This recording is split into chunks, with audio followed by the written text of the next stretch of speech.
नमस्कार साथियों, आज हम हैं गांव गाठवा जो विधानसभा क्षेत्र नावा है और इसकी जिला मुख्यालय कुचामन डीडवाना से दूरी है लगभग 40 से 65 किलोमीटर के करीब। तो आज इस गांव के बारे में हम आपको छोटी सी जानकारी दे रहे हैं। गांव के युवा साथी वरिष्ठ नागरिक मेरे सहयोगी हैं, तो आज इनसे जानते हैं ये गांव गाठवा है, कितनी वर्षों पहले बसा हुआ गाँव है और इसका नाम गाठवा किस व्यक्ति के नाम से पड़ा। नमस्कार सर। नमस्कार जी। नमस्कार भाइयों। सर आपका परिचय। मेरा नाम एडवोकेट रमेश पारिक है जी। और और मैं विगत 35 सालों से वकालत का कार्य कर रहा हूँ जी। पहले मैं सीकर में गवर्नमेंट एडवोकेट के रूप में भी सेवाएं दी है। अब तो अभी हम दाता रामगढ़ प्रैक्टिस कर रहे हैं। जी। का परिचय। कैलाश पारिक। आप दुकानदार हैं, वरिष्ठ नागरिक। दुकान है। आप गोपाल सिंह जी हैं जी। और आप पशु चिकित्सा के क्षेत्र में काम कर रहे हैं। बड़ा अनुभव है आपको और आप लगभग 30-35 साल से पशुओं की चिकित्सा का कार्य कर रहे हैं। सर बात करते हैं गांव गाठवा को लेके। हाँ। ये गांव गाठवा है, कितनी वर्षों पहले बसा हुआ गांव है? जहाँ तक हम गाठवा की बसावट की बात करें, कोई लिखित में इसका इतिहास मौजूद नहीं है जी। और बुजुर्गों से हमने सुना है जी जी कि ये गांव जयपुर, सीकर, बीकानेर, जोधपुर इनसे भी पुराना गांव रहा है। जी। मुख्य रूप से हम इसको महाभारत कालीन समय से जोड़ के देखते हैं जी। तो घटोत्कच से जो हुआ था महाभारत में, जी जी जिसके बाद में श्याम जी का अवतरण हुआ था उन्हीं के नाम से, तो उसके बाद में घटोत्कच के नाम से भी हम जोड़ते हैं इसको कि यह गाठवा गांव का नाम उनके नाम पर पड़ा है, क्योंकि हमारे गांव की जो बसावट थी पहले जी जी जो आप देख रहे हैं इस कुएं से दक्षिण दिशा में ही थी। जी। जो टीले हैं उनकी भी कई खुदाई कर रहे हैं तो उनमें भी कई प्रकार के पुरातन समय के अवशेष हैं वो निकल रहे हैं, तो जिससे ये साबित होता है कि हमारा गांव पहले दक्षिण दिशा में गंगा सागर, इसको जो कुआं आप देख रहे हैं ये अति प्राचीन कुआं है, इसको गंगा सागर के नाम से हम सब बोलते हैं। इसके बाद में हमारे गांव में प्रत्येक जाति समाज यानी 36 कौम के लोग यहाँ निवास करते हैं, तो प्रत्येक जाति समाज के अलग अलग उस समय के कुएं बने हुए हैं, अलग अलग बना लिया सब समाज के। हमारे गाँव में रियासतकालीन 6 मंदिर हैं जी। ठाकुर जी के, रघुनाथ जी के मंदिर, उनके भी सबके अलग अलग कुएं बने हुए हैं जी। तो कुआं ये प्राचीन कुआं है, गंगा सागर कुआं है और इससे आज भी सप्लाई होती है, ट्यूबवेल भी यहाँ हो गया जी जी। तो गाठवा का इतिहास अति प्राचीन है और ये हम महाभारत कालीन ही बसा हुआ बताते हैं जी। इसके बाद में यहाँ दैया राजपूतों का शासन रहा, उसके बाद में यहाँ पर पंवार आए जी। पंवारों के बाद में गहलोत के बाद में सोलंकी जी। और सोलंकियों के बाद में यहाँ घोड़ों का आगमन हुआ जी। और घोड़ों का तो इतिहास बहुत लंबा चौड़ा यहाँ का रहा है जो मैं आपको बताऊंगा। सर और क्या कहना है बसावट को लेके, गांव की बसावट को लेके आपका क्या कहना है? जैसा कि मैंने आपको पहले बताया था कि हमारे गांव की जो पुरानी बसावट थी जी, वो जो कुआं हमने गंगा सागर देखा था अभी जी उसके दक्षिण में थी, तो वो यही स्थान से हमारे गांव की बसावट आरंभ होती जी। और यहाँ पक्की बावड़ी बनी हुई है जो किड़का बोलते हैं हम डूंगर का, तो गोलाकार आकृति होती है ना, तो उसका पानी जहाँ नीचे आके इकट्ठा होता है जिसको अभी एनीकट के रूप में बोलते हैं, वैसे ही यहाँ पक्की बावड़ी बनाई हुई है जी, जिसको नाडा भी बोलते हैं। और तीज का जो पर्व होता आता है तो तीज के पर्व पर पूरे गांव की महिलाएं यहाँ तीज खेलने के लिए आती थी जी, इस तीजों वाली बावड़ी जी। और यहीं से हमारे गांव की बहुत पुरानी बसावट जी। जो कभी उस समय गांव वाले उसी से पानी पीते थे और गांव में पानी पशु भी पानी पे सीढ़ियाँ थी साहब दोनों तरफ से जी जी, डालू सीढ़ियाँ बनी हुई थी तो पानी यहीं से लेकर जाते थे। समय के साथ आज समय के साथ सारा वो काम उजड़ गया, आज वो बात नहीं रही पहले वाली जी। तो गांव सर्वप्रथम इसी स्थान, हाँ इसी स्थान से गांव की बसावट हम बताते हैं। माता जी महाराज का मंदिर है, मंदिर का इतिहास मेरे सहयोगी इनसे जानते हैं। सर बात करते हैं माता के मंदिर को लेके, तो इस मंदिर का क्या रहस्य है? ये गाठवा का सबसे पुराना ऐतिहासिक मंदिर है जी। किंवदंतियों के अनुसार इस मंदिर की स्थापना 1313 ईस्वी में गठपवार नाम के शासक ने की थी और उन्हीं के द्वारा ये मातेश्वरी के मूर्ति स्थापना की गई थी। इसको हम सब पूरे क्षेत्र में गठवासन माता के नाम से बोलते हैं और ये आराध्य है, पूरे क्षेत्र की आराध्य है और हमारे गांव की तो ये ग्राम देवी के रूप में इसको पूजा जाता है। साथ ही माणतवाड़ गोत्र के मीणाओं की ये कुलदेवी भी है। तो नवरात्रों में यहाँ दूर दूर से मीणा जाति के लोग है, माणतवाड़ गोत्र के लोग, वो नवरात्रे करने भी आते हैं और अन्य जातियों के लोग सभी जो सनातनी है सब आते हैं यहाँ पे। जैसा कि हमने पहले भी चर्चा की कि ग्राम गाठवा अति प्राचीन है, कहते हैं इसका जुड़ाव महाभारत काल से है महाभारत में घटोत्कच का जो विवरण आया उसमें किंवदंती यह भी है कि यह घटोत्कच के द्वारा बसाया हुआ है। यहाँ भीम के द्वारा महाभारत काल में अपने हाथों से फेंके गए पत्थर, जिनको हम बेड़िया भाटा बोलते हैं, पहाड़ की तलहटी में कई ऐसे वो बड़े बड़े पत्थर है जो इस पहाड़ में है ही नहीं। वैसे पता नहीं वो प्रकृति कहाँ से उनको वो आए हैं, वो भी पड़े हैं। तो उसी श्रृंखला में एक किंवदंती ये भी है कि गाठवा का जो नामकरण हुआ है वो गठवासन माता के ही नाम से इसका नामकरण हुआ है। गाठवा का जो आज हम स्वरूप देख रहे हैं वो पहले यहाँ नहीं था। ये मंदिर के इस दक्षिण दिशा में पूरा गांव बसा हुआ था। आज भी हम पुरानी जो खुदाइयाँ करते हैं तो उनमें कई अवशेष है, कलश हैं, बर्तन हैं, ताम्रपत्र हैं, वो कई निकले वहाँ पर। तो पहले जो हमारा गांव था वो यहाँ नहीं था, ये गाठवा नाम का तालाब था। जी। और गाठवा के ये दक्षिण में इस मातेश्वरी के मंदिर के दक्षिण में हमारा पूरा गांव बसा हुआ था। और ये आप मतलब सेकंड नाम बताते, मतलब सेकंड नाम को लेकर तो माता से जुड़ा हुआ ही नाम है गठपवार सिंह। गठपवार माता जी के जो मूर्ति के संस्थापक थे गठपवार, उन्हीं के नाम से जुड़ा हुआ है। तो वर्तमान में पूजा कौन कर रहे हैं सर? इस मंदिर की पूजा हमारे चेची गुजर जी जो नाथ है उनका ये पारिवारिक रूप से पूरा नाथ समाज ये हमारी ये पूजा करता है। और वर्तमान में हमारे पुजारी चौथुनाथ जी महाराज जो भारतीय सेना के सेवानिवृत्त सैनिक भी हैं। जी। इन्होंने भारतीय सेना में भी अपनी सेवाएं दी हैं और फिर सेवानिवृत्ति के बाद में ये मातेश्वरी की पूजा करते हैं। इनके पारिवारिक रूप से ही जो है तो ये हमारे चादरपोशी होती है। जी। पूजा इन्हीं के परिवार के द्वारा की जाती है। नाथ समाज से हैं, योगी समाज से हैं, चेची गुजर हैं गोत्र के। बात करते हैं सर देवी शक्ति को लेके मंदिर की। बिल्कुल। तो कोई ऐसी शक्ति चमत्कार जो आपने सुना हो, पूर्वजों से देखा हो, गांव वालों ने कोई? हाँ, इनके चमत्कार हमने बहुत सुने हैं। जी।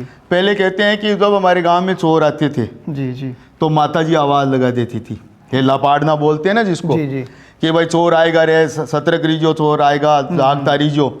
तो उन चोरों ने भी उनको पवित्र करने की चेष्टा की। कहते हैं वो नीचे जो पत्थर के शिलालेख हैं वो माता जी की कृपा से उन चोरों के ही हैं। जी। चोर जब यहाँ आए चोरी करने के लिए तो आवाज़ हुई और उनको पत्थर स्वरूप बना दिया। तो अब तो वो स्थान पर ये निर्माण हो गया, इसलिए नहीं है। मंदिर के सामने प्राचीन देवलियाँ हैं, तो देवलियों का इतिहास सर से जानते हैं। सर बात करते हैं इन देवलियों को लेके, तो इनका क्या इतिहास है? ये गठवासन माता के मंदिर की स्थापना के समय से ही हैं। जी। इस क्षेत्र में जो भी वीर झुंझार हुए हैं, जी, जिन्होंने ऐतिहासिक लड़ाइयाँ लड़ी है, उनकी ये देवलियाँ हैं। जैसे आप देख रहे हैं ना, घुड़सवार के रूप में हैं और इन पे ये शिलालेख भी है ये भाई किसकी स्थापना किसने की, क्या इसका इतिहास है। परंतु ये समय के थपेड़ों से, बरसात वगैरह होने से ये अपठनीय है। इनको पढ़ने की भी हमने काफ़ी कोशिशें की थी पर वो पढ़ नहीं पाए। बाकी ये 13वीं-14वीं शताब्दी की देवलियाँ, मंदिर की स्थापना के समय से ये देवलियाँ यहाँ पर स्थापित हैं। ये अपने मूल स्वरूप में ही है। जी। अब इन पर शिलालेख भी है जो लिखे हुए हैं, पुरानी कोई प्राकृत पाली भाषा में लिखे हुए हैं। हमने कई बार कई जो जानकार व्यक्ति है उनके माध्यम से भी इनको पढ़वाने की कोशिश की पर वो अपठनीय है।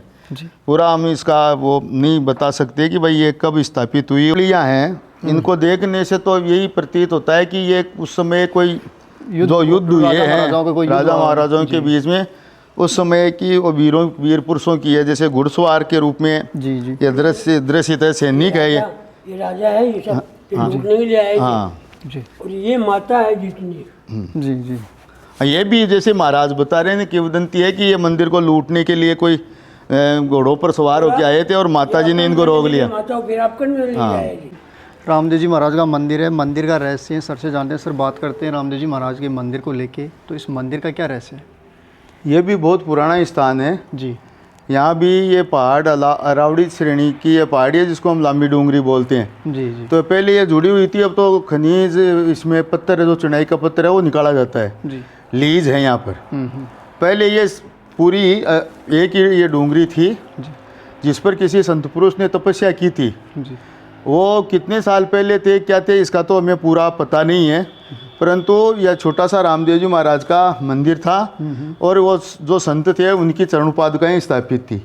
फिर ग्रामवासियों ने मिलकर सर्व समाज की तरफ से सभी के योगदान से इस भव्य मंदिर का निर्माण हुआ है। प्रतिवर्ष रामदेव जयंती पर यहाँ मेला भी लगता है, भजन संध्या होती है और पूरे गांव के और यहाँ तक कि आसपास के क्षेत्र के भी श्रद्धालु आते हैं। कुछ चमत्कार कोई ऐसा सुना हो आपने?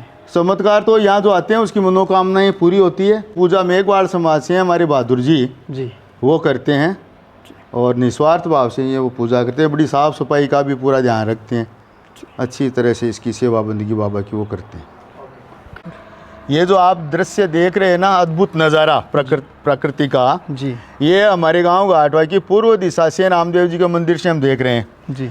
सामने ही ये दाता स्थित माला माला धाम है, साहिर भाई शाह का पवित्र स्थान जो सारण समाज के साथ साथ सभी 36 कौम के लोग इसको मानते हैं, पूजनीय मानते हैं। उसके अलावा दाता का गढ़ भी दिखाई दे रहा है, वो करणकोट है। हाँ, ये करनी कोट है जिसको हम स्थानीय भाषा में माला कहते हैं जी जी। और साहिर भाई शाह का जन्म भी हमारे यहाँ पड़ोस में ही उडेल चारणवास गांव में किणिया गोत्र में हुआ था जी जी। और उनको दाता ठाकुर साहब यहाँ लेकर आए थे, मदन सिंह जी।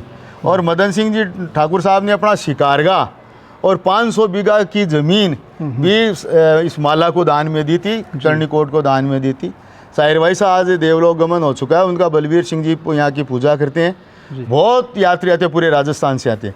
साथ ही ये टीले प्रकृति ने हमारे गांव घाटवा को वो सब चीज़ें दी है जो शायद ही किसी गांव को मिले। यहाँ टीले हैं, पहाड़ हैं, खालडा है, नदी नाले हैं, सब प्रकार की वनस्पति है हमारे। यह हमारी घाटवा की गौशाला है जिसमें करीबन 250 से 300 के बीच में गौवंश की सेवा की जाती है। इस घाटवा की गौशाला का भी इतिहास रहा है कि वर्ष 2000 में यहाँ पर गो हत्याकांड हुआ था। 20 के करीब जिंदा गायों को काटकर उनकी खाल उतारी गई थी। हमने ज़बरदस्त आंदोलन किया था उस समय भी, 3 दिन तक पूरा कस्बा बंद रहा। और उसके बाद में हमने निर्णय लिया कि जो गाय गोवंश है, हमारी गौ माता है, वो भटकती फिरती है, तब ऐसी घटनाएं होती है। इसके रोकथाम के लिए हमने इस घाटवा गौशाला की 2000 में स्थापना की थी। उसके बाद में पूरे क्षेत्र में जो आवारा गोवंश है, निराश्रित गोवंश है, उसकी सेवा के लिए गौशालाओं का निर्माण हुआ है ये। और उधर आप दक्षिण दिशा में देख रहे हैं वो हमारे गांव का ही पहाड़ है जिसको हम माधो डूंगर बोलते हैं जी। ये बहुत पुराना अरावली पर्वत श्रृंखला की भी पुरानी जो है पहाड़ियाँ उनमें से हैं ये। और ये जो है काफ़ी हरा भरा है, फॉरेस्ट डिपार्टमेंट के अधीन है ये। तो इसमें काफ़ी अरावली स्कीम के अंदर वृक्षारोपण भी हुआ है। खूब अच्छे इसमें पौधे भी और जीव जंतु भी पाए जाते हैं। यहाँ पर गीदड़ है, लोमड़ी है, स्याली है। सर, गांव में स्वतंत्रता सेनानी हुए, उनका क्या रहस्य है? हमारे गांव में स्वतंत्रता संग्राम में भाग लेने वालों में भी हमारा गांव पीछे नहीं रहा। जैसे कि आप इस तस्वीर में देख रहे हैं नाथूराम जी गुजर जी, जो स्वतंत्रता सेनानी हमारे रहे हैं। आपने नेताजी सुभाष चंद्र बोस की आज़ाद हिंद फौज में सैनिक के रूप में सेवाएं दी है। और आपको स्वतंत्र भारत होने के बाद में तत्कालीन प्रधानमंत्री इंदिरा गांधी के द्वारा ताम्रपत्र भी दिया गया था इनकी सेवाओं को देखते हुए। और आपको स्टेट गवर्नमेंट और सेंट्रल गवर्नमेंट से स्वतंत्रता सेनानी की पेंशन भी मिलती थी। इनके अलावा हमारे गांव के ही गुलाब सिंह जी शेखावत, वो भी आज़ाद हिंद फौज के सेनानी रहे थे और बाद में भारतीय सेना में भी सेवारत रहे। उसके बाद में गुजरात पुलिस में भी उन्होंने सेवाएं दी थी। इसके अलावा हमारे पड़ोसी गांव खोरंडी के सवाई सिंह जी शेखावत, वो भी आज़ाद हिंद फौज के सेनानी रहे थे। तो आज़ाद हिंद फौज जैसे संगठन में देश के लिए सेवा करने वाले एक ही गांव के तीन व्यक्ति, ये हमारे लिए बहुत ही गर्व का विषय है, गौरव का विषय है। नाथूराम जी के सुपुत्र उदयराम जी कटारिया भी शिक्षक के रूप में सेवाएं दिए जी। और इनके पुत्र सुरेश जी कटारिया जो ये लाइब्रेरी का संचालन करते हैं, हमारे गांव के क्या पूरे क्षेत्र के 1 नंबर के वो कलाकार हैं। सांस्कृतिक जागरण मंच हमने बना रखा है जिसके माध्यम से हम 45 सालों से विभिन्न सांस्कृतिक गतिविधियाँ और रामलीला का आयोजन करते हैं। उसमें सुरेश जी बढ़ चढ़ कर हिस्सा लेते हैं। ये हमारे घाटवा के स्वतंत्रता सेनानी नाथूराम जी गुजर हैं। और बीच में जो हम देख रहे हैं वंदे मातरम लिखा हुआ है, ये तत्कालीन नेताजी की आज़ाद हिंद फौज की परेड का दृश्य है जो हमारा सीना गर्व से चौड़ा कर देता है। उसके साइड में दिल्ली चलो के नीचे हम देख ही पा रहे हैं नेताजी सुभाष चंद्र बोस की प्रतिमा है। और जो नीचे घाटवा के स्वतंत्रता सेनानी स्वर्गीय नाथूराम जी गुजर, आप गुजर समाज से आते हैं, कटारिया आपका गोत्र है, का आज़ाद हिंद फौज में अतुलनीय योगदान है जिसका विवरण इस पट्टिका पर अंकित है जी। ये हमारे स्वतंत्रता सेनानी नाथूराम जी गुजर है जी। और ये आज़ाद हिंद फौज के जनक नेताजी सुभाष चंद्र बोस है। नाथूराम जी की आज़ाद हिंद फौज में अतुलनीय सेवाओं पर ये स्टेट गवर्नमेंट की तरफ से दिया हुआ ताम्रपत्र है। और ये नाथूराम जी को आज़ाद हिंद फौज में देश की सेवा के लिए सेवा करने पर राज्य सरकार द्वारा वर्ष 1987 में ताम्रपत्र दिया था जी। ये वो ताम्रपत्र है, और ये ताम्रपत्र सेंट्रल गवर्नमेंट में तत्कालीन प्रधानमंत्री श्रीमती इंदिरा गांधी के द्वारा दिया गया है। ये दो ताम्रपत्र धारक थे, और इनको स्टेट से और सेंट्रल से दोनों स्थानों से स्वतंत्रता सेनानी पेंशन भी मिलती थी। सर ये जो छतरी देख रहे हैं इसका क्या इतिहास है? इसका कोई लिखित इतिहास तो वैसे उपलब्ध नहीं है, पर हमने बड़े बुजुर्गों से सुना है जी कि ये घोड़ शासकों से पहले की है। जी बताया जाता है कि दैया शासकों का घोड़ों से पहले जो शासन था हमारे गांव पर, जी उन्हीं में किसी वीर पुरुष जो लड़ते हुए जो रणखेत रहते थे जी जी और सर कटने के बाद में लड़ते थे तो उनको झुंझार कहते थे। जी। तो किसी झुंझार के ऊपर ये बनाई हुई छतरी है, जो रख रखाव के अभाव में अभी ये जीर्ण शीर्ण अवस्था में है। लगभग वर्षों की बात करें तो 700 ये 700 वर्ष से कम की नहीं है, 700 वर्ष पहले की छतरी। आप सुगन सिंह जी शेखावत जी और आप वन विभाग राजस्थान की तरफ से वन मित्र के रूप में हमारे गांव में विगत 30 साल से सेवाएं दे रहे हैं। आप वरिष्ठ नागरिक भी हैं। आपकी उम्र कितनी होगी बाबू साहब? आपके 80 के करीब आपकी उम्र है, और इस उम्र में भी ये पूर्ण कर्तव्य निष्ठा से अपनी ड्यूटी देते हैं। और अरावली स्कीम में जब हमारे गांव को लिया था, इस माधो डूंगर को लिया था, तब से आप सेवारत हैं और इस हमारे पहाड़ी के चप्पे चप्पे से ये वाकिफ है। और क्या मजाल कोई हमारे पर्यावरण को नुकसान पहुंचा दिया जब तक सुगन सिंह जी यहाँ मौजूद है। तो हम इनका भी धन्यवाद तक पूरी आप ही करो। इनका भी ये लास्ट पीढ़ियाँ, आगे से लोग हमें नहीं मिलेंगे। जी जी। मैं तो थोड़ा फिरना चालू ही अब कर 2 महीना से अब बीमार होगा। चल रहा हूँ। 1 पॉइंट खून रही है तो चक्कर आ गया था जंगल में, फिर अच्छा। ले जाके वो 2 जंगली जीवन है हमारी तरफ से, दर्शकों की तरफ से बहुत धन्यवाद। सर बात करते हैं गौड़ राजपूतों को लेके, तो गाटवा से उनका क्या इतिहास जुड़ा हुआ है जो वर्तमान में हम यहाँ पे खड़े हैं? क्या ये वही स्थान है जहाँ घोड़ों का एक समय यहाँ पे राजा का महल हुआ करता था? क्या इतिहास जुड़ा हुआ है इस जगह से? देखिए, घाटवा जैसे कि मैंने पहले बताया, घाटवा एक अति प्राचीन गांव है जी। यहाँ पर घोड़ शासकों का शासन रहा है जी। वैसे हमारी मुख्य जो राजधानी थी घोड़ों की जी। वो मारोट नगर थी, जी। और मारोट के राव रिडमल का यहाँ शासन था। और ये घाटवा ढूंढाड़ और मारवाड़ की सीमा पर ये गांव था। तो सीमांत गांव होने के कारण यहाँ पर घोड़ों की सेना यहाँ रहती थी। और जिस पवित्र स्थान पर हम खड़े हैं वहाँ पर घोड़ शासकों के समय गढ़ का निर्माण करने के लिए नींवें लगाई दी, और वो नींवें ही रह गई, गढ़ का निर्माण नहीं हो सका। कारण कि रावसे का और घोड़ों के बीच में खूंटिया का युद्ध हो गया था, जिस कारण वो हमारा गढ़ पूरा नहीं बन सका। तो वो इतिहासकालीन गढ़ की वो नींवें हमने देखी है, और वहाँ पर सबसे पहले नींव लगाई तो वह कलश स्थापना की ना नींव की, तो भगवान शंकर का भी अभिषेक यहाँ हुआ था। और वो पार्थिव शिवलिंग भी उस समय बनाया, तो उसके भी कई अवशेष निकले। तो उसी से प्रेरित होकर हमने ये, इसको हम माधो डूंगर बोलते हैं, जिसकी ऊंचाई करीब 300 फीट के करीब है। मध्यम ऊंचाई वाली अरावली पर्वत श्रृंखला में ये आता है, और अरावली स्कीम के अंदर ये फॉरेस्ट डिपार्टमेंट के अधीन है। यहाँ पर काफ़ी वृक्षारोपण भी हमने 165 प्रकार के पौधे गुरुजी और इनकी टीम ने यहाँ लगाए हैं। और इस स्थान पर वर्ष 2016 में हमने घाटेश्वर महादेव के ये शिवलिंग की स्थापना पूरे गांव के सहयोग से की थी। जहाँ पर घोड़ों ने मंदिर का निर्माण और नींव लगाई थी, तो उसी से प्रेरित होकर घोड़ों ने तो गढ़ नहीं बना सके यहाँ, और भगवान शंकर का मंदिर नहीं बनवा सके, पर हमने गांव के सहयोग से वर्ष 2016 में शिवरात्रि के दिन इस मंदिर की स्थापना की थी। और उसी के बाद में इसको घाटेश्वर महादेव का नाम दिया है। और पूरे क्षेत्र के लोग यहाँ आते हैं। जितना भी आप कार्य देख रहे हो, 4 दीवारी है, धूणा है, पानी की टंकी है, और नीचे जो मकानात बने हुए हैं पूरे के पूरे जन सहयोग से बनाए हुए हैं। नीचे ट्यूबवेल है, विधायक कोटे से वो ट्यूबवेल बने, और वहाँ नीचे 25,000 लीटर की टंकी है, उसमें ट्यूबवेल का पानी उसमें स्टोरेज करते हैं। उसके बाद में ऊपर पाइपलाइन से पानी आके 25,000 लीटर की टंकी यहाँ बनी हुई है। तो यहाँ से ये सब पौधों को कानदास जी महाराज है, ये पिलाते हैं। चांद जी है हमारे भोर सिंह जी, हाँ सेवादार यही पुजारी जी यही हैं। और आपसे निवेदन करूं कि शायद एक स्थान पर 165 प्रकार के पौधे और वृक्ष आपको कहीं नहीं मिलेंगे, जो लगाए हुए हैं हमारे, और सब मौजूद है। देखिए, हमारा जो गांव घाटवा है वो इस जो हम पहाड़ी पर जहाँ पर मौजूद है इसके उत्तर दिशा में बसा हुआ है पूरा गांव। जी। पहले गांव का जो पुरातन हमारा गाठवा था वो इस पहाड़ी की तलहटी में ही बसा हुआ था। जी। किन्हीं कारणों से वो उजड़ गया और उसके बाद में आज हम देख रहे हैं कि उत्तर दिशा में पूरा गांव बसा हुआ है।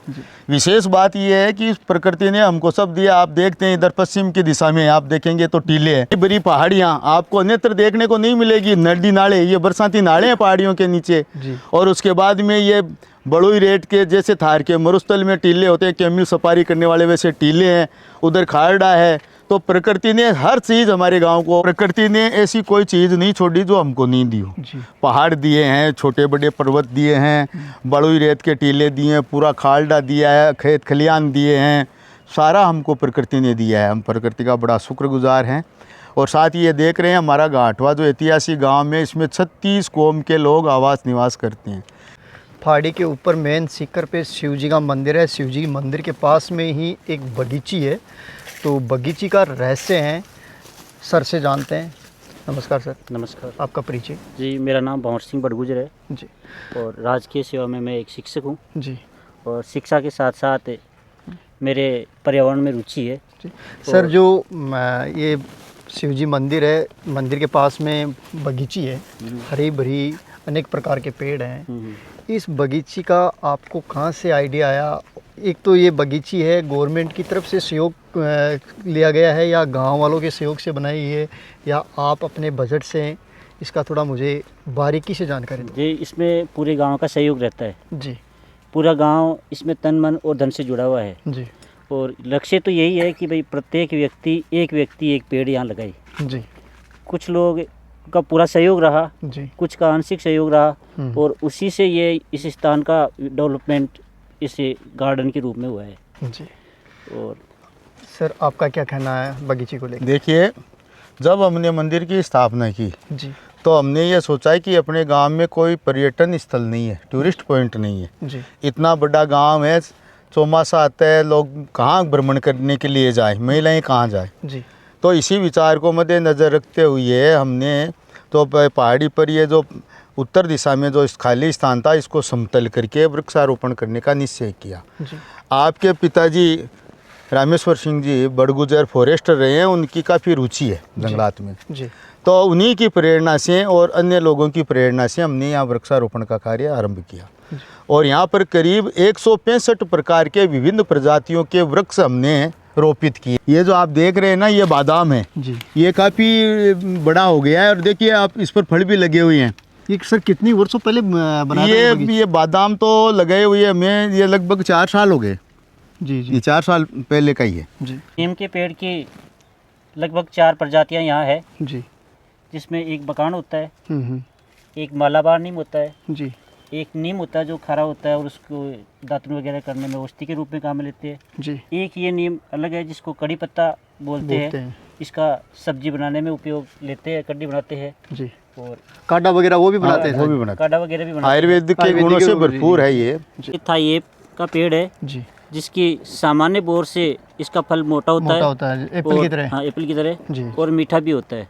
जी। देखिए, विभिन्न पौधे हमारे यहाँ लगे हुए हैं। जैसे आप देख रहे हैं, ये केले का है, ये अमरूद है, ये मतलब खजूर है और ये जामुन है। इसके अलावा सदाबहार है जिसमें सफ़ेद भी है, लाल भी है, पत्थर चटी आयुर्वेदिक औषधि है साहब। ये चमत्कारी औषधि है जिसके पतरी होती है। तो ये इसकी जो पत्तियां हैं, और विशेष बात ये है कि इसकी पत्ती से भी अंकुरित होकर डालियां फूटने लगती है। कई जगह हमने ये लगा रखी है। बिच्छू जड़ी भी बोलते हैं, वो बिच्छू जड़ी भी है। आयुर्वेदिक औषधि के खजाने में यहाँ ये एक अर्जुन का पेड़ है और इसका उपयोग हमारे शरीर में, शरीर को चलाने वाले इंजन हार्ट उसके काम में लेते हैं इसको को सही रखने में इसकी छाल का काढ़ा बना करके आयुर्वेद में पिलाया जाता है, जो मनुष्य के हार्ट को स्वस्थ और मजबूत बनाता है। ये भी आयुर्वेदिक औषधि के रूप में और सूखे मेवों के रूप में भी जो प्रसिद्ध है अंजीर। इस अंजीर का ये पौधा है जिसके अंजीर लग भी चुके हैं और ये भी औषधीय गुणों वाला पौधा है। ये पौधा वैजयंती का है, जो भगवान कृष्ण को वैजयंती की माला बहुत प्रिय है। भगवान कृष्ण बहुत जल्दी इस वैजयंती की माला से खुश होते हैं। और अभी मैं आपको इसमें से वैजयंती के मोती निकाल के दिखा रहा हूँ। आप देखिए, ये वैजयंती के मोती है और इनकी माला बना के भगवान कृष्ण को पहनाई जाती है। भगवान कृष्ण बहुत जल्दी इससे खुश और प्रसन्न होते हैं और अपने भक्तों को बहुत आशीर्वाद प्रदान करते हैं। यह वज्रदंती का पौधा है जो आयुर्वेद के रूप में दांतों की हर प्रकार की बीमारियों में ये सहायता करता है। दांत में किसी भी प्रकार की कोई बीमारी हो तो इसके गर्म पानी में कुल्ली करने से दांतों में आराम मिलता है और इसका पाउडर बनाकर दांत साफ करने से किसी भी प्रकार की दांत की बीमारी होती है वो तुरंत ठीक हो जाती है। ये जो आप पेड़ देख रहे हैं जी, ये भी किसी अद्भुत पेड़ से कम नहीं है। ये चंदन का पेड़ है जो बहुत महंगी, जिसकी जो कास्ट है वो होती है और इसमें बड़ी खुशबू आती है। तो इसका तेल और इससे जो अलग अलग जो परफ्यूमरी आइटम बनाते हैं वो चंदन का पेड़ है। जो दक्षिण भारत में ये इसके जो है कर्नाटक स्टेट में ये ज़्यादा मिलता है, वहाँ के जंगलों में। और अब ये भी देखो पल्लवित हो चुका है, ये अब बड़ा वृक्ष बन जाएगा। ये रुद्राक्ष का पेड़ है और रुद्राक्ष भगवान शिव जी को बहुत प्रिय है। जो रुद्राक्ष को गले में धारण करता है भगवान शिव सदैव उसकी रक्षा करते हैं। और कहा भी जाता है कि भगवान महाकाल सदैव रुद्राक्ष के साथ में रहते हैं। जो रुद्राक्ष को धारण करता है भगवान महाकाल सदैव उसकी रक्षा करते हैं। और ये रुद्राक्ष यहाँ इस घाटेश्वर महादेव मंदिर परिसर में जो रुद्राक्ष के पौधे लगाए थे वो पौधे इतने बड़े और फलवित हो गए हैं कि उनके यहाँ रुद्राक्ष अपना फल देने चालू कर दिए हैं। ये शुगर प्लांट है। इसका औषधीय नाम तो आयुर्वेद में क्या है इसका पता नहीं है, परंतु लोकल लैंग्वेज में और एक पॉपुलर भाषा के रूप में इसको हम शुगर प्लांट बोलते हैं। जिनके भी मधुमेह है यानी शुगर है वो इसके पाउडर की गोलियां बनाकर यदि वो खाता है तो उसको मधुमेह में पूरा लाभ मिलता है। और ये भी खूब बड़ा यहाँ हो चुका है और लंबा चौड़ा, खूब लोग यहाँ लेकर भी जाते हैं, इसकी पत्तियाँ लेकर जाते हैं काफ़ी औषधीय गुण होने के कारण।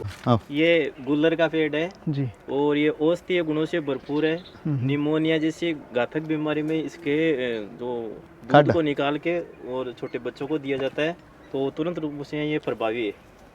ये पेड़ पारिजात का पेड़ है जो देववृक्ष के नाम से पूजा जाता है और इसकी देवताओं के शुभ कार्यों में इसके पत्तों का उपयोग किया जाता है। औषधि में भी इसका उपयोग ये किया जाता है कि यदि किसी के घुटने या हड्डियों में दर्द होता है तो इसके पत्तों को 12 घंटे के लिए पानी में पहले भिगोया जाता है, फिर उसको पानी को उबाल करके और गुनगुना होने के पर उसको पिलाया जाता है तो उसके दर्द में उसको बहुत बड़ी सहायता और राहत मिलती है। ये कल्प वृक्ष का पौधा है जी, और इसको यहाँ लाने के लिए हमें थोड़ा बहुत संघर्ष भी करना पड़ा था क्योंकि पूरे सीकर ज़िले में एक स्मृति वन बनाया हुआ था हर्ष पर्वत के पास जी। तो वहाँ के कलेक्टर महोदय और डीएफओ महोदय ने 5 पेड़ मंगवाए थे। मैंने उनसे बहुत बड़ी रिक्वेस्ट की कि साहब 2 पेड़ आप हमें भी दो और हम इनको 100% लगाने का प्रयास करेंगे। जब मैं इनको लेके आया था तो ये 2-4 इंच के पौधे थे। आज आपके सामने ये पेड़ बन गए इतने कि इसके नीचे आदमी आराम से खड़ा हो सकता है। मान्यता ऐसी है कि जब 2 कल्प वृक्ष आपस में मिल जाते हैं और उसके बाद यदि कोई सच्चे मन से कोई अपनी इच्छा सदिच्छा यदि प्रकट करता है तो वो उसकी अवश्य पूरी होती है। पुराने समय में बहुत पहले से हमारे राजस्थान के अंदर अजमेर ज़िले में एक मांगलियावास गांव है, वहाँ ही केवल कल्प वृक्ष के पेड़ थे और अब भगवान के आशीर्वाद से हमारे यहाँ घाटेश्वर महादेव पर भी कल्प वृक्ष के पौधे विकसित हो चुके हैं। ये जो आप शिवलिंग देख रहे हैं, नंदी महाराज देख रहे हैं, ये हमारे घाटवा नगर का एकमात्र शिवलिंग और शिव मंदिर है जो काफ़ी ऊंचाई पर ये अवस्थित है। अलग ही शिव मंदिर है। यहाँ पर श्रावण मास में पूरे महीने और विशेषकर हर सोमवार को तो श्रद्धालुओं का तांता लगा रहता है एकदम। खूब लोग यहाँ कावड़ चढ़ाते हैं और यहाँ से भी कावड़ लेकर जाते हैं। ये बड़ा ही दर्शनीय और ऐतिहासिक हमारा स्थल है। देखिए, आपने कई गांवों का कवरेज किया है जी, परंतु आपको घाटवा ही एकमात्र ऐसा गांव मिलेगा जिसमें वृक्षारोपण के प्रति सर्व समाज में रुचि और जागरूकता है जी। यहाँ पर इस घाटेश्वर मंदिर परिसर में इस माधो डूंगर में 50 के करीब बटवृक्ष, 50 के करीब पीपल के वृक्ष जो ऑक्सीजन के भंडार माने जाते हैं वो लगाए हैं। और शायद ही किसी ऐसे जाति समाज का कोई व्यक्ति होगा जिसने यहाँ पर पेड़ पौधा या वृक्ष नहीं लगाए। ये जो आप विशाल वट वृक्ष देख रहे हैं ना, इसका भी एक इतिहास है। ये हमारे पड़ोसी गांव में मेघाराम जी नेहरा जो पूर्व सरपंच रहे हैं, उनके भाई बिरदाराम जी के घर के सामने लगा हुआ था, और जो बरसात में छूटा आता है, अंदर आता है, अंदर से ये गिर गया था। हमारे अध्यापक जी भंवर सिंह जी ने देख लिया कि वटवृक्ष महाराज गिर गए, तो जाके और बिरदाराम जी से कहा कि आपका ये वटवृक्ष हमें दे दो। तो उन्होंने सोचा कि ये पता नहीं ये क्या करेगा, तो उन्होंने मना कर दिया। जब ये आने लगे तो पूछा कि मार साहब आप इसका क्या करोगे, कि हम घाटेश्वर महादेव मंदिर इसको लगाएंगे। तब कहा कि मैं इसको भेजूंगा, और मास्टर जी ने जेसीबी से खड्डा खुदवाकर काफ़ी इसमें वो खाद वगैरह प्राकृतिक खाद इसमें डालकर, और ये वटवृक्ष जो गिरा हुआ था 7 दिन तक गिरा पड़ा था, जिसकी जड़ें निकली हुई थी, उसको यहाँ स्थापित कर दिया। और आज आप देख रहे हैं इसने विशाल रूप ले लिया। ऐसे उदाहरण आपको अन्यंत्र कहीं नहीं मिलेंगे। यानी वृक्षों के प्रति जो पड़ा है इनके मन में आ गया। और अभी बताया ना आपको कहीं से कलेक्टर साहब वहाँ अपने पूर्वजों की याद में सुवालाल जी सैनी की स्मृति में यहाँ पर वटवृक्ष लगाया गया है। यहाँ पर दूसरे अन्य लोगों ने यहाँ पर वटवृक्ष लगाए हैं। किसी का भी जन्मदिन हो, ये देखिए आप तो वृक्षों का जन्मदिन मनाते हैं। जी जी जी, सभी ने मेहनत की है साहब। एक जाति समाज और एक व्यक्ति विशेष की बात नहीं है, सब इसमें योगदान देते हैं हमारे को। सर बात करते हैं गांव के इस प्राचीन तालाब को लेके, तो इस तालाब का गौड़ राजपूत घाटवा के और राव सेका जी हैं, उनसे क्या इतिहास जुड़ा हुआ है? देखिए ये जो आप तालाब देख रहे हैं जी, ये तालाब है जिसको अब खूंटिया तालाब बोलते हैं जी, और ये बहुत ही ऐतिहासिक स्थान पर आज हम खड़े हैं यहाँ जी। आपने महाराव सेका जी का नाम सुना होगा, सुना क्या? महाराव सेका जी तो इतिहास में नाम दर्ज है उनका तो। प्रीतम वीर थे, जी। जिनके कारण ही या जिनके जन्म से ही शेखावत वंश का उदय हुआ है, जिसमें अपने माननीय पूर्व उपराष्ट्रपति भैरू सिंह जी शेखावत भी आप शेखावत वंश से ही आते हैं। तो शेखावत वंश के संस्थापक महाराव सेका जी, जिनका जन्म नान अमृतसर में हुआ था 1490 में, और आप अद्वितीय थे, आप वहाँ के शासक थे। और ये तालाब फेमस क्यों है, इसका क्या इतिहास है कि सेका जी के परिवार में, एक रिश्तेदारी में कोई महिला अपने ससुराल से पियर जा रही थी, तो वो घाटवा से होकर इधर से ये रास्ता यही था, पहले सड़कें वगैरह तो होती नहीं थी, और इसको दर्रा बोलते हैं, लोसल वाला दर्रा, और इधर से ही वो जा रही थी। उसके साथ वो बग्गी में थी, कुछ सैनिक साथ थे, तो वो महिला इधर से गुजर रही थी। तो हमारे उस समय के जो गौड़ थे, उन्होंने समाजवाद का एक अद्वितीय उदाहरण बनाते हुए नियम बना रखा था कि इससे तालाब से होकर जो भी राहगीर निकलेगा उसको एक तगारी स्वयं को मिट्टी खोदकर बाहर डालनी पड़ेगी। तो जो महिला थी उनके साथ जो आए हुए थे, उसके साथ सैनिक थे, बग्गीवान थे, घोड़े वाले थे, उन सब ने इस तालाब से मिट्टी खोदकर बाहर डाल दी। और जो अंदर जो महिला थी, चूँकि महिला की जो इज्जत होती है, पर्दा होता है, तो उसको ध्यान में रखते हुए जो साथ वाले थे उन्होंने उस महिला के नाम से भी डाल दी। तो घोड़ों ने कहा भाई ये जो अंदर है वो भी डाले, तो उन्होंने कहा साहब महिला है, आप क्या बात करते हो, महिला कोई बाहर आके डालेगी क्या? तो गौड़ बड़े उद्दंड थे, वो कहा कि साहब हम तो चाहे महिला हो चाहे पुरुष हो, हमारे लिए तो समान है, जो भी आएगा वो मिट्टी डालेगा। और उन्होंने राड़ रोप दी। तो मैं और वहाँ पर लड़ाई छिड़ गई, तो महिला ने सोचा कि ये तो खात्मा करेंगे, तो वो खुद उतर के अपनी गाड़ी से, बग्गी से, और एक तगारी मिट्टी खोदकर पहाड़ पे डाल दी, और एक मुट्ठी भर के अपने पल्लू से बांध ली, और वो सीधी नान अमृतसर गई, और जाके सेका जी के सामने वो पल्लू से बांधी हुई घाटवा के मिट्टी उनके सामने डाली, और कहा कि आप के ये सामने ये मिट्टी डाल रही हूँ, आप 360 गांव के ठाकर हाँसी हिसार तक आपका शासन, और घाटवा के घोड़ों ने मेरे साथ ये किया है। तो सेका जी का साहब खून खोलने लगा, तो उन्होंने चढ़ाई कर दी, अपने बेटे पूर्ण जी को भेजा पहले, और पूर्ण जी ने घाटवा के घोड़ों से युद्ध किया, और यहाँ के घोड़ों के सरदार थे कोड़राज। देखिए जो हम जहाँ हम खड़े हैं वही घाटवा का ऐतिहासिक खारडा है, जो खूंटिया तालाब के पास में है, और महाराव सेका जी और घोड़ों की सेना के बीच में यहीं से युद्ध आरंभ हुआ था। सन 1545 में महाराव सेका जी और घाटवा के घोड़ों के बीच में जो ऐतिहासिक लड़ाई हुई थी, जिसको खूंटिया की राड़ भी बोलते हैं। राड़ शब्द उस समय के युद्ध से ही है, और कई झूतर का युद्ध भी बोलते हैं उसको। तो सेका जी नारी अस्मिता की रक्षा के लिए दुनिया का पहला उदाहरण है कि किसी महिला के स्वाभिमान को लेकर एक 360 गांव के राजा ने अपनी लाव लश्कर के साथ सेना उन घोड़ों पर आक्रमण कर दिया जिन्होंने महिला की अस्मिता के साथ जो है कुठारा घात किया। वहीं गौड़ अपनी इस बात पर अडिग थे कि राजा और रंग हमारे लिए बराबर है, हम तो मिट्टी चाहे राजा आएगा तो डलाएंगे, चाहे रंग आए तो डलाएंगे। वो अपने स्थान पर सही थे और महाराव शेखा जी अपने स्थान पर सही थे। और यही वो ऐतिहासिक मैदान है जहाँ पर ऐतिहासिक खूंटा की राड़ महाराव शेखा जी और गाठवा के घोड़ों के बीच में हुई थी। गाठवा के घोड़ों का नेतृत्व किया था राव रीडमल ने, जो हमारे मारोट के शासक थे। और पहले राव कोलराज मारे गए युद्ध में रणक्षेत्र रहे, तो घोड़ों ने उनका सिर काट के और अमृतसर के दरवाजे पर टांग दिया। तो जब उनकी पत्नी को पता चला तो उन्होंने कहा कि मैं जब तक अन्न जल ग्रहण नहीं करूंगी जब तक मेरे पति का जो सिर है वो वापस नहीं। तो झुंझारू घोड़ों ने वहाँ जाके अमृतसर जाके और वो सिर वापस लेकर आए और उनकी पत्नी जो थी वो अपने पति कोलराज के साथ तत्कालीन समय में सती भी हुई थी। फिर घोड़ों ने चेतावनी पत्र, जो इतिहास में दर्ज है, विभिन्न इतिहासकारों ने लिखा है, वो चेतावनी पत्र महाराव शेखा जी के पास लिख कर भेजा था। क्या लिखा था कि घोड़ बुलावे घाटवा, चढ़ आओ शेखा, लश्कर थारा मारना, देखण रा विलेका। कि हे महाराव शेखा, आप 360 गांव के ठाकुर हो, आपके पास मारकणी फौजें हैं, आपके पास भारी लाव लश्कर है, हम देखना चाहते हैं घाटवा के घोड़ कि आप में कितनी ताकत है, आप आपकी सेना तो लेकर आओ। तो महाराव शेखा जी दल बल के साथ यहाँ आए और यहाँ के घोड़ों से युद्ध किया। और जो आप रड़ावता हमारा जो गांव है यहाँ से करीब 15 किलोमीटर के आसपास है, जहाँ पर देश की बढ़िया वो सैनिक स्पोर्ट्स एकेडमी का भी शुभारंभ हुआ है। तो महाराव शेखा का स्मारक वहाँ बना हुआ है। गाठवा के घोड़ों से युद्ध करते हुए महाराव शेखा 1545 विक्रम संवत में वहाँ वो रणक्षेत्र रहे थे, उनका स्मारक बना हुआ है। ये हमारे गाठवा का अद्वितीय घोड़ों का इतिहास रहा है। घोड़ों के बाद में यहाँ पर रघुनाथ सिंह मेड़ती आए।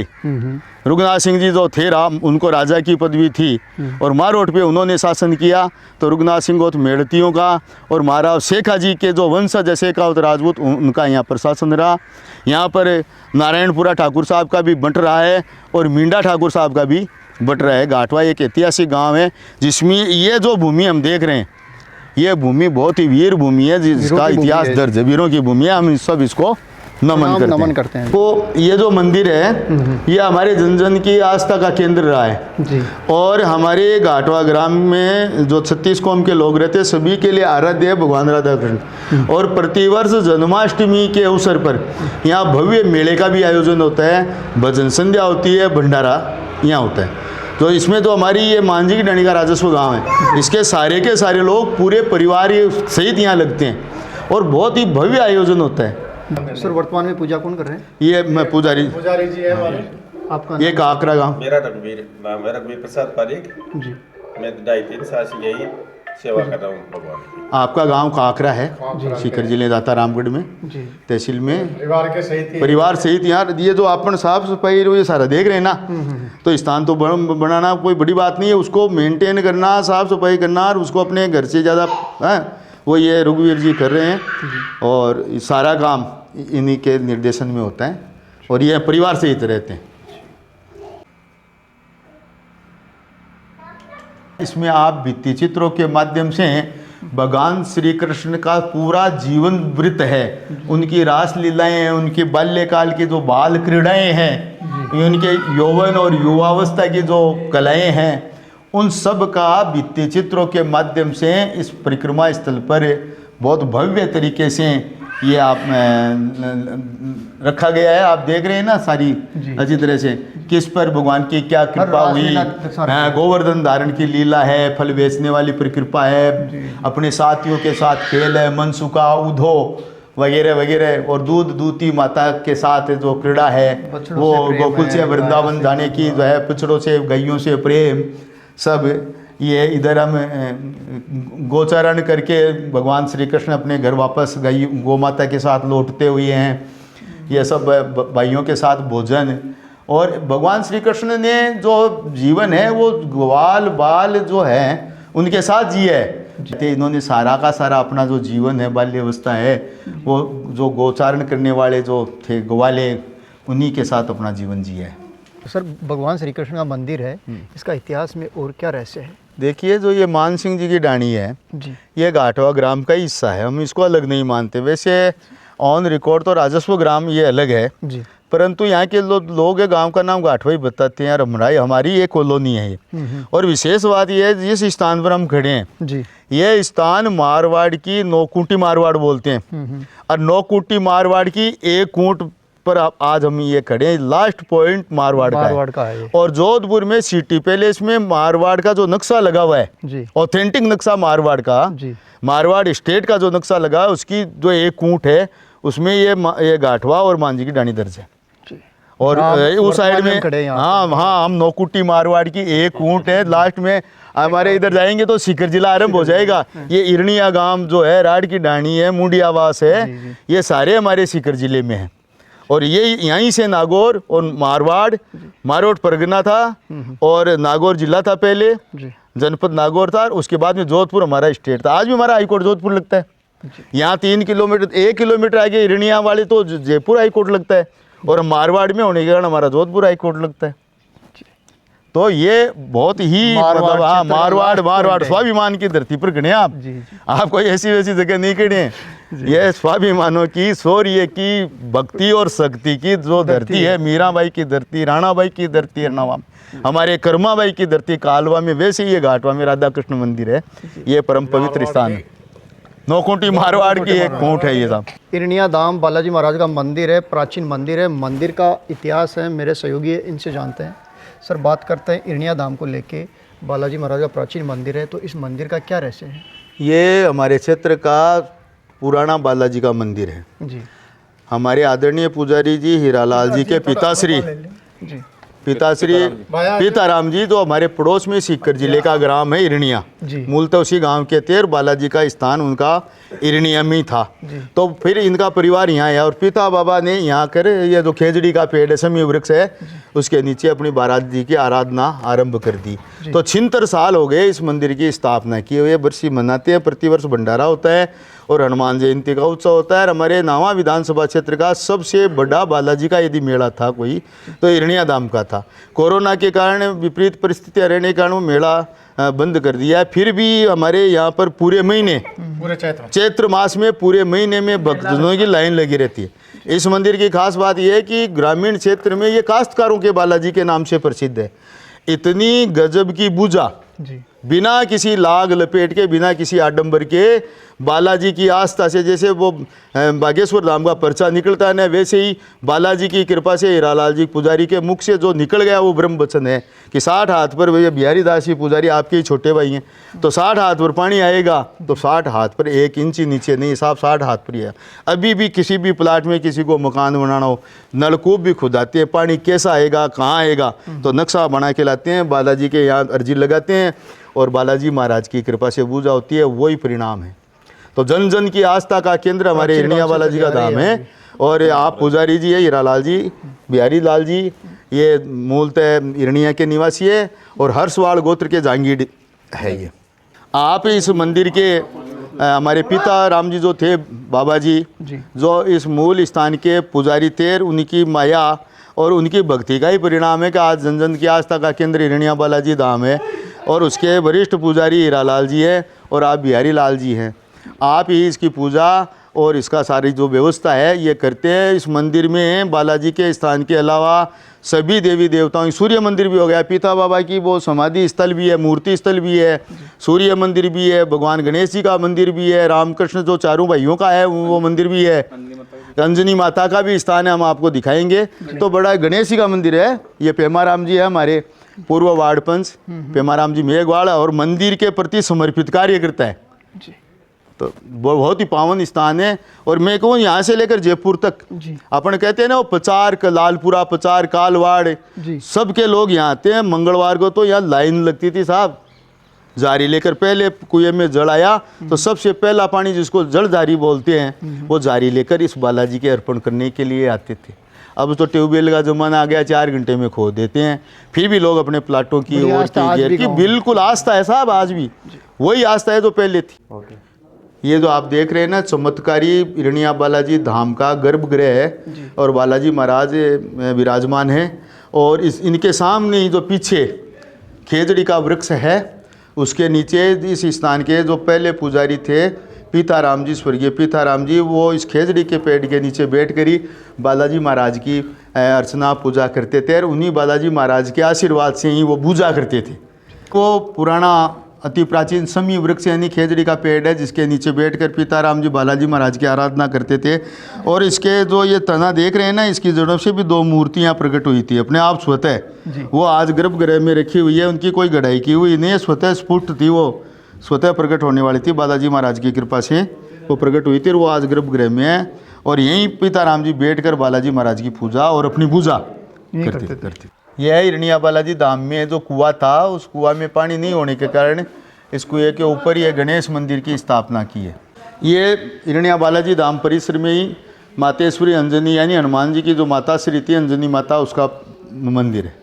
मैं आर्टिस्ट द्वारका जंगी और आपसे जुड़े रहना चाहूँगा। और ये हमारी यज्ञशाला है जिसमें 26 लाख गायत्री मंत्र का जाप हुआ है जी। और 51 कुंडीय 121 यज्ञों का भी आज तक इस यज्ञशाला में आयोजन किया जा चुका है।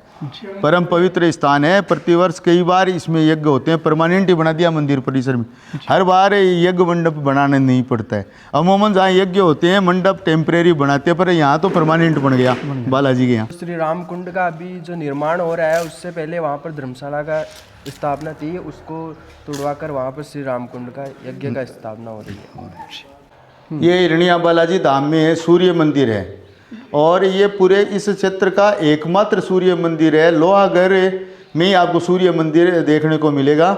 लोहागढ़ के बाद में यदि हम नज़र पसारें तो हिरनिया धाम में ये सूर्य मंदिर है। यहाँ पर जो हिरनिया धाम में श्रद्धालु आते हैं सभी सूर्य मंदिर में आके सूर्य भगवान के दर्शन। ये देखिए हिरनिया बालाजी धाम में मंदिर के दक्षिण दिशा में यहाँ पुरानी धर्मशाला थी जिसके कमरे वगैरह जर्जर हो गए थे, कोई काम नहीं आ रहे थे।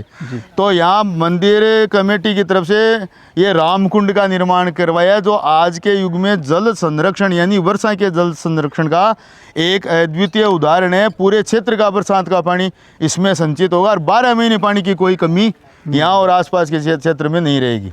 ये हमारे घाटवा ग्राम का बस स्टैंड है, जो आजकल बाजार यही हो गया।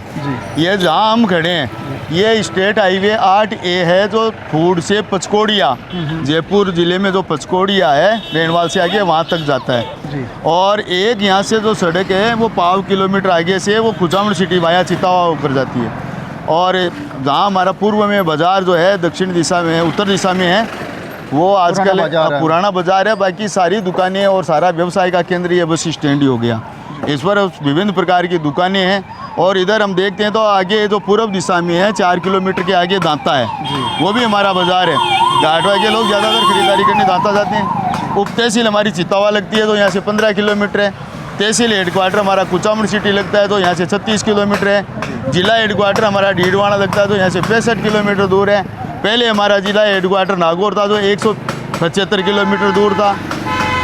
आज डीडवाना जिला होने से अब कुछ हमारे को 100 किलोमीटर की दूरी कम हो गई, तो ये बढ़िया बात है। पर कुचामन को हमारे को जिला डीडवाना पर कुचामन को कोई लाभ नहीं मिला। कुचामन में कोई ऐसी सुविधा नहीं है तो जिले की घोषणा करने के बाद में स्थापित हुई हो। वैसे एडिशनल एसपी, एडीएम वगैरह, एडिशनल सेशन जज, वो सारे कार्यालय हमारे पूर्व से ही कुचामन में है।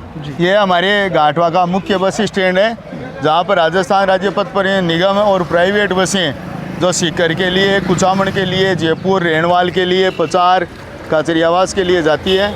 इसके साथ ही हमारे यहाँ सब्जी मार्केट है और इधर मिठाई की दुकानें, जोधपुर मिष्ठान भंडार भाई फुकरा जी राजपुरोहित जो है उनकी दुकान है, बालाजी मिष्ठान भंडार है, कुमाऊत परिवार की दुकान है। इसके अलावा भी हर प्रकार की दुकानें हमारे इस घाटवा बस स्टैंड पर हैं और आसपास के क्षेत्र के लोग यहाँ खरीदारी करने के लिए आते हैं। और बस स्टैंड पर यात्रा के लिए भी दूर दूर से हमारे यहाँ यात्री आते हैं। सारे राजस्व ग्राम के यात्री भी यहीं आकर बैठते हैं। और इधर आप देख रहे हैं ना उत्तर दिशा में, ये हमारे बालाजी की बगीची है बस स्टैंड पर। यह भी बहुत ही परम पवित्र स्थान है, बालाजी का मंदिर है। हमारे गांव घाटवा का ऐतिहासिक वटवृक्ष है। इतना विशाल वटवृक्ष आपको आसपास में और कहीं देखने को नहीं मिलेगा। यह वटवृक्ष गांव के केंद्र बिंदु में है, बीच में है। और इस बड़ के पेड़ पर विभिन्न प्रकार के पक्षियों का आशियाना है। और पहले तो हमारे बंदर भी खूब हुआ करते थे, आजकल पता नहीं वो बंदर कहाँ चले गए, वरना धमा चौकड़ी मचाते रहते थे इस वटवृक्ष पर। और ये देख रेख के अभाव में और जल स्तर नीचे जाने के कारण इसकी काफ़ी शाखाएं जो है वो टूट गई। और जो आज हम देख रहे हैं ना, वो आधा ही मान लो आप, एक तरह से आधा रह गया है। फिर भी हम लोग गर्मी के महीने में इसमें पानी डलवाते हैं, देख रेख करने का प्रयास करते हैं। ये हमारे गांव की सेठ ओंकारमल जी अग्रवाला की हवेली है। पूरा परिवार इनका सूरत और कलकत्ता रहता है, आज यहाँ कोई रहने वाला नहीं है। परंतु जो आज ये खंडहर जो हम देख रहे हैं, वो भी कभी बुलंदी पर थे। इसकी नक्काशीदार, ये देखो खिड़कियाँ वगैरह वगैरह, अंदर भी बड़ी अच्छी चित्रकारी थी, परंतु अब देख रेख के अभाव में ये सब जर्जर हो चुका है। ये गांव का पुराना बाजार हुआ करता था एक समय में, तो बाजार का इतिहास है, मेरे सहयोगी है, इनसे जानते हैं। सर, पुराने बाजार को लेके आपका क्या कहना है? ये हमारे गांव घाटवा का सदर बाज़ार था जी। ये आज बस स्टैंड ज़्यादा डेवलप होने के कारण यहाँ की जो दुकानदारी है वो कुछ कम हो गई। और एक विशेष बात यह है कि दांता जो हमारे पड़ोस में है, वो व्यवसाय का केंद्र होने का भी हमारे यहाँ के व्यापार पर पूरा प्रभाव पड़ा है। ये जो हमारा बाज़ार है, ये घाटवा, इधर अपन खोरंडी, लाला, सुडील और आड़ की डाणी, हिरनिया और मांझी की डाणी, इन सब का केंद्र बिंदु था। और विशेष बात तो ये थी कि ये घाटवा में एक अलग प्रकार की, विशेष प्रकार की मिर्च जो होती थी, वो उसका यहाँ मंडी लगती थी। मिर्च व्यवसाय का एक केंद्र था, मिर्चों की मंडी थी। और सीख करके जाट बाजार में घाटवा की मिर्ची घाटवा के नाम से अलग हिसाब से बिकती थी। जैसे और मिर्ची का भाव 120 रुपये किलो है, तो घाटवा की मिर्ची 150 रुपये किलो बिकती थी। ट्रेड मार्क का था घाटवा की मिर्च के नाम से। और जो आप मेरे पीछे ये जो इमारत देख रहे हैं, ये हमारे गाँव का ऐतिहासिक कबूतर निवास है। इसका निर्माण गोविंद राम जी, गोवर्धन जी पटवारी जो अग्रवाल महाजन हैं, उनके परिवार की तरफ से ये करवाया गया। इसके नीचे कुआं है, हमारे रघुनाथ जी के मंदिर की पूजा के लिए कुआं बना हुआ है, और कुएं के ऊपर ये भव्य इमारत है, ये कबूतर निवास है। और आज भी प्रतिदिन 70 किलो अनाज कबूतरों के लिए कबूतर चुग्गे के रूप में डाला जाता है। और ये वही हमारा संदीप खड़ा, ये हमारे इस कमेटी का मेंबर है, जो गोदाना जो है वो इकट्ठा करते हैं। इन सब युवाओं के शंकर सिंह जी खड़े, इनके सहयोग से 365 सदस्य बना रखे हैं। प्रतिदिन एक का नंबर आता है, किसी के बाहर नहीं पड़ता है। 365 दिन की व्यवस्था इसमें ये देखते हैं, युवाओं की टीम है। और नीचे से कोठड़ी बनी है धान डालने की, भंडार गृह। भंडार से धान ऊपर 3री मंजिल पर डालना, उसको बखेरना, और टीम ही काम करती है, इनकी टीम, और सफाई भी करनी पड़ती है। तो ये सारा ये काम है जो युवक है हमारे यहाँ ये करते हैं।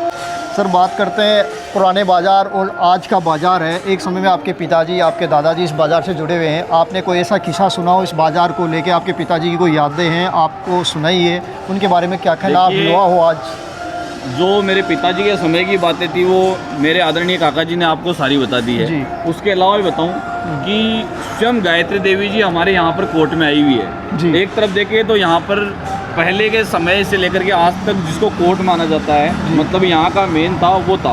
उसके अलावा आज सबसे बड़ी बात जो हमारे बीच की ये है कि यहीं पर तो सारे ठाकुर जी के मंदिर हैं। अधिकांशतः मंदिर 70 से 80% हमारे यहाँ पे, उसके अलावा मस्जिद भी है। तो हम हिंदू मुस्लिम का यहाँ पर कोई वैसा भेदभाव नहीं है, एक साथ सामंजस्य के साथ रहते हैं। उनके अलावा यहाँ पर के जो लोहार हैं, उनका ठप्पा अलग से जाता है। तो आपको अगर आप आसपास में कहीं पर भी जाएंगे, मीठड़ी, नावा, कहीं पर भी, तो घाटवा की मार्का का आपको पावड़ा और कढ़ाई मिलेगी। यहाँ की प्रसिद्ध है। हाँ, सबसे प्रसिद्ध है।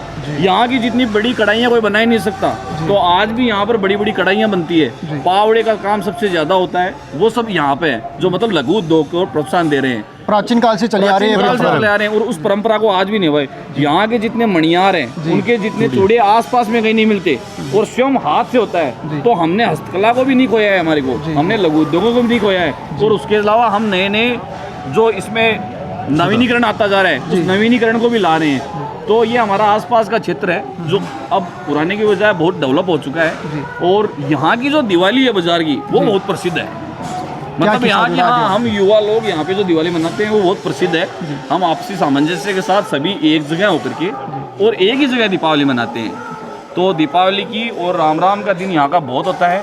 अच्छा, होली का दिन भी बहुत अच्छा रहता है हमारा। सर, बात करते हैं आपके गांव को मूल भौतिक सुविधा को लेके, जैसे हॉस्पिटल हो गया, विद्यालय हो गया, पानी की सुविधा हो गई, आवागमन के लिए नेशनल हाईवे निकलता है इधर से, आपका स्टेट हाईवे, सॉरी, तो उनके बारे में आपका क्या कहना है? देखिए, हमारे आवागमन में कहीं पर भी जाने की दिक्कत नहीं है। आज के दिन हमारे चारों तरफ मुख्य रोडों से हमारा गांव केंद्रित हो चुका है। हमारे ग्राम में जो एक मूलभूत समस्याओं में पानी की हो चाहे और नहर का पानी हमारे पास पहुंच चुका है। हर घर पे नहर का पानी है, रोड हमारे चारों तरफ आ चुकी है। हमारे से जो कनेक्टिविटी उठी है वो केवल डाणियों की उठी है, क्योंकि मेन रोड पे ज़्यादा डामरीकरण हो चुका है। इस कारण से आसपास के शहर ही ज़्यादा जा रहे हैं, जबकि डाणियों की तरफ डामरीकरण नहीं होने से उन लोगों का जुड़ाव बाजार से कम हुआ है। जी, जैसे सर अभी आपने थोड़ी देर पहले मुझे बताया कि प्राचीन काल से चली आ रही कला जो लोहे से निर्मित है, बना रहे हैं आज के लोहार समाज है यहाँ के, तो क्या ये वही दुकान है जो प्राचीन काल से चली आ रही है? तो क्या कहना है इस दुकान के बारे में? ये वही दुकान है जी। हमारी सबसे बड़ी जो खूबसूरती है यहाँ की वो यही है कि एक तरफ आपको मस्जिद मिलेंगे, एक तरफ आपको मंदिर मिलेंगे। हम सभी चाहे हिंदू हो चाहे मुस्लिम हो, हम बिना कोई सांप्रदायिक भावना के एक ही जगह रहते हैं, एक ही जगह चाय पीते हैं, एक ही जगह खाना खाते हैं। जी। सबसे बड़ी बात हमारी जो है वो ये है कि आज भी हम हमारे लघु उद्योगों पर जीवित है। जी। और हमने हमारे लघु उद्योगों के दम पर पूरे राजस्थान को ये दिखाया है कि हम किसी से कम नहीं है। तो इसी का एक आपको बिंदु जो बताता हूँ मैं, वह यही है कि आज इनकी कम से कम भी 3 से 4 पीढ़ी से ज्यादा तो मेरे को ज्ञात है, बाकी ये इनके पूर्वज भी यही काम करते हम हैं। बताएंगे कितने वर्षों से ये लघु उद्योग पावड़े बना रहे हैं। भाई साहब राम नाम। हाँ जी, क्या नाम आपको? मेरा नाम जाकिर हुसैन। अच्छा जी, वो जो को आपको पुस्तनिक धंधो है, आपका पूर्वज कतिक सालों कर रहे हैं? सरजीत है बताओ। ये साहब सैकड़ों साल से ये काम हो रहा है। यहाँ के पावड़े जो हमारे क्षेत्र का डीडवाना का पशु मेला, हमारे पाबोड़ाव लाडनू का पशु मेला, हमारे बेरू तलाव कुचामण सिटी का पशु मेला, हमारे दोद का पशु मेला और बालोतरा तक ये गाठवा मार्के का पावड़ा जो आप ये देख रहे हैं ना, ये ऐसा पावड़ा कहीं नहीं मिलेगा। इन सब मेलों में हमारे अल्पसंख्यक बंधु लोहार समाज के लोग हैं, इनका पावड़ा। कोंकणवाली में यहाँ के लोहार है, चित्तावा में यहाँ के लोहार है, और डांसरोली सीकर जिले में भी इनके भाई बंधु हैं, यही काम करते हैं। तो घाटवा की एक तो कढ़ाई, आसपास के मेलों, आसपास के सभी पशु मेलों में काश्तकार, यहाँ बालाजी का था निर्णया में तो लाइन लगती थी इनको लेने की। पुष्कर मेले में जाते हैं इनके फावड़े, और इनकी बनाई कढ़ाई। अलावा जैसे पावड़े के अलावा और क्या क्या बनाते हो आप? कसी भी बनाते हैं, कुल्हाड़ी भी बनाते हैं, बहुत सारी। और बड़ी कढ़ाई जो होती है ना, जी जी, खूब बड़े कड़ा जो होते हैं, वो रेलवे का लोहा लाते हैं, रेलवे का ऑक्शन नीलामी का लोहा। उस नीलामी के लोहे से अलग अलग पार्ट्स में जो यहाँ की जो कढ़ाई है, या तो झुंझुनू जिले के सुल्ताना में बनती थी, और यह गाठवा में, या तो मीठड़ी का कुआड़िया, या गाठवा का कुआड़िया और पावड़ा। प्रसिद्ध है, हाँ प्रसिद्ध, नाम से बिकता है साहब। जी जी जी। और हर पशु मेले में, हर मेले में ये लोग जाते हैं। ये पुस्तनिक कला है, इनके पूर्वजों से चली आ रही है। पूर्वज से इनके बारे में और क्या कहना आपकी? ये क्या, ये थोड़ा सा तो एक तो इनके जो स्थान का अभाव है, इस छोटी सी जगह ये करते हैं। एक इनको यदि सरकार की तरफ से कम दर पर ऋण मिले, और बड़ा जैसे वर्कशॉप हो, टेन वेण लगा के, इलेक्ट्रॉनिक इनके हेमर मशीन आते, लगा रखी है इन्होंने हेमर मशीन है कहीं पर, बड़ी हेमर मशीन ये लगाए तो इनको सस्ते दर पर ऋण मिले। इनको जैसे लघु उद्योग में इनका दर्ज करके और इनको स्थान मिले, टिन शेड मिले, तो ये भी अपने धंधे को बढ़ा सकते हैं। गांव की मस्जिद है, मस्जिद का इतिहास है, मेरे सहयोगी इनसे जानते हैं। सर बात करते हैं मस्जिद को लेके, तो इस मस्जिद का क्या रहस्य है? ये साहब ये कब स्थापित हुई ये तो हम नहीं बता सकते, पर ऐतिहासिक मस्जिद है जी। मक्का मस्जिद के नाम से गाठवा की अल मशहूर मस्जिद है। हमारे यहाँ मुस्लिम बंधुओं में लोहार, तेली, मणियार और फकीर जी, इस कम्युनिटी के लोग हैं सब की ये एक ही मस्जिद है। और इधर हमारे रघुनाथ जी का ठाकुर जी के मंदिर है, इधर ये हमारी मस्जिद है।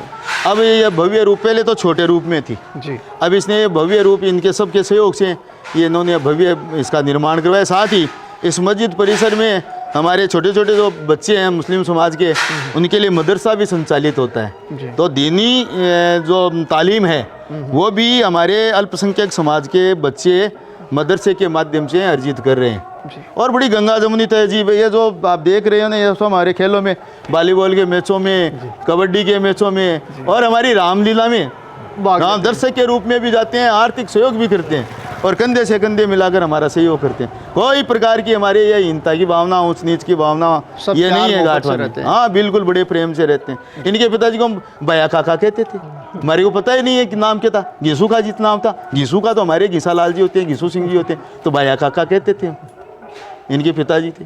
और चर्चा में बैठते थे, अथाई में बैठते थे, बराबर रात की 12 बजे तक। कोई भेदभाव नहीं है हमारी। सर बात करते हैं गांव के त्योहारों को लेके, जैसे गणगौर सवारी हो गई, होली का दहन हो गया, तीज सवारी हो गई, इनके बारे में क्या कहना है आपका?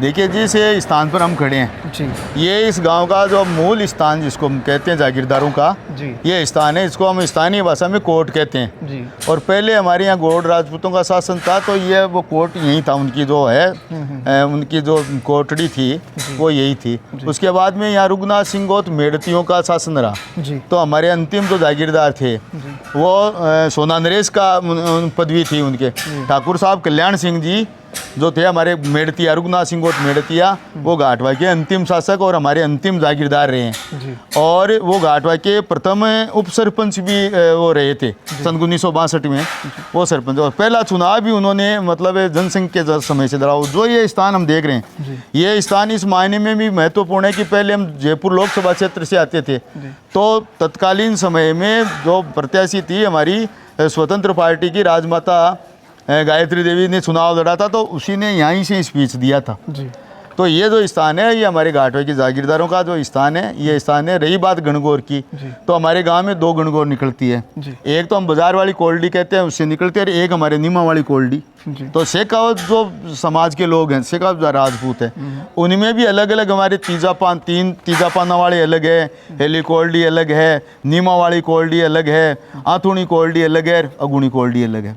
ये अलग अलग कोठड़ियाँ जो है उनमें अलग अलग परिवार। बड़ा मेला बढ़ता है। हाँ गणगौर का मेला लगता है आसपास के गांव में बड़ा त्योहार मेला यहीं रहता है। हमारे बाढ़ वाले बालाजी का मेला है, इरनिया बालाजी का मेला तो कोरोना के कारण खत्म हो गया तो बाढ़ वाले बालाजी का मेला। दूसरा प्रतियोगिता भी होती है, प्रतियोगिताएं बहुत ज़्यादा होती है। रामलीला तो हम 42 साल से कर रहे हैं। सांस्कृतिक रंगमंच आपने देखा है हमारा रंगमंच पक्का बना हुआ है तो रामलीला हमारे बराबर होती है। इसके अलावा जन्माष्टमी का पर्व मंदिरों में होता है और गणगौर का पर्व होता है। इसके अलावा खेल प्रतियोगिताएं भी होती है, वॉलीबॉल प्रतियोगिताएं होती है, क्रिकेट की प्रतियोगिताएं होती है और विगत 2-3 साल से तो हमारे कबड्डी की भी पूरी नावा कुचामण प्रो के नाम से कबड्डी की प्रतियोगिताएं भी होती है।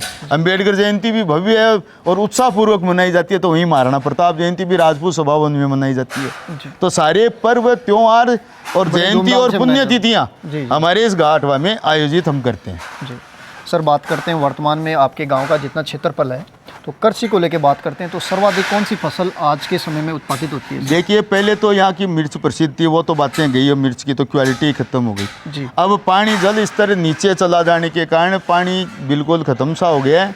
किसी के 4 टूटी चलती है, किसी के 5 टूटी चलती है।